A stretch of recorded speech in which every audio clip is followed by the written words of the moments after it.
ادامه تمرینات بداهه نوازی ساده. تو ویدیوی قبلی هم عرض کردم خدمتتون که این تمرینات برای اون دسته از عزیزان و دوستانی هست که ردیف‌های استاد صبا رو اجرا کردن و درخواست کردن که سری بداهه نوازی ساده براشون اجرا کنم.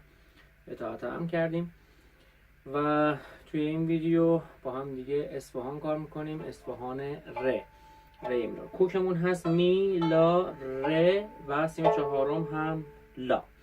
سی بمول، دو دیез. با سرعت پایین شروع میکنیم زدن و قسمت بعد میریم جلو.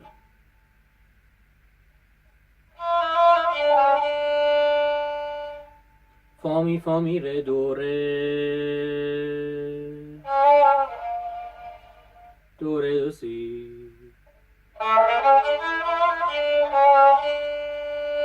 لا سی دو ره می فامی ره دو ره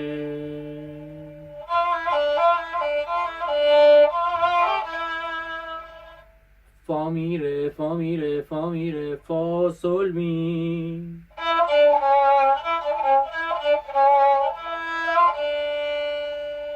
میره دو میره دو میره دو می فا ره می فا می سل فا سل فا می فا می ره میره دو ره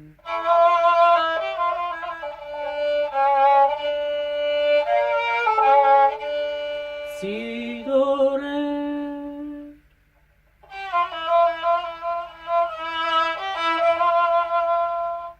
سل فا می فا می فا می فا می فا می سل فا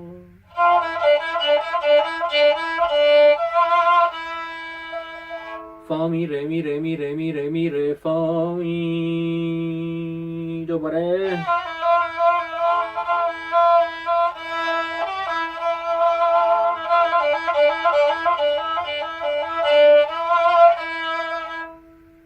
لا سول لا سول می فا سول می فا سول سول رو گریس میدیم از فا می فا سول از فا میریم به سمت سول سول فا می سول فا ره می فا فا می ره دو ره می فا سول فا فا می ره ره دو ره.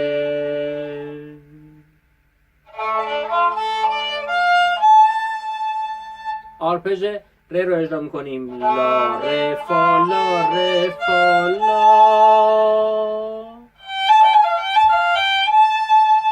سولا سول فا سولا فا سولا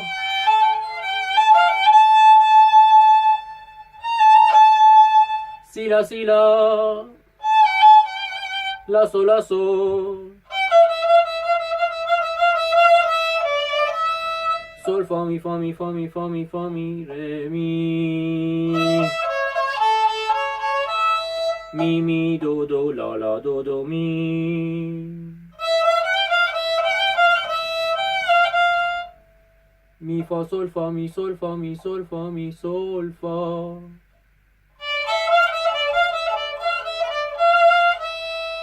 ره می فا می ره فا می ره فا می ره فا می دو دو دو دو دو می ره دو ره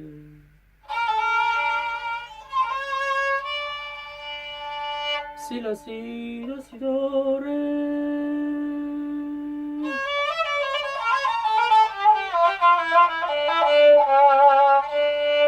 دو ره می ره دو ره می ره دو ره دو سی لا سول فا می فا می ره دو ره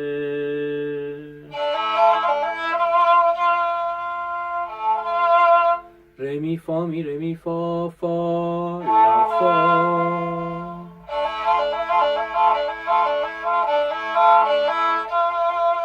ره می فا ره می فا ره می فا. سر هر یه دونه ره یه آکسان هم میذاریم روش. ره می فا ره می فا ره می فا برای اونقدری که از حالت طبیعی خارج نشه.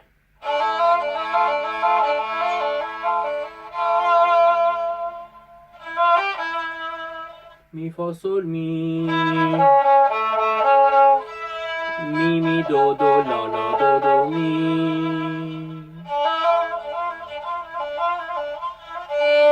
ره می فا می ره فا می ره فا می ره فا می ره دو ره می ره ره سل فا می ره دو ره ره ره سل دوباره ره ره سل گلیساندو فا می ره دو ره سی دو ره. میشه یه اصفهان خیلی ساده. تو همه ویدیو قبلی عرض کردم که این ویدیوها بنا به درخواست اون دسته از عزیزانی که دسترسی به معلم و کلاس ندارن تهیه و تولید شده، وگرنه هیچ گونه ادعایی پشت هیچ از این فیلم‌ها نیست. امیدوارم که تونسته باشیم خدمت خیلی خیلی کوچیکی به شما عزیزان کرده باشیم.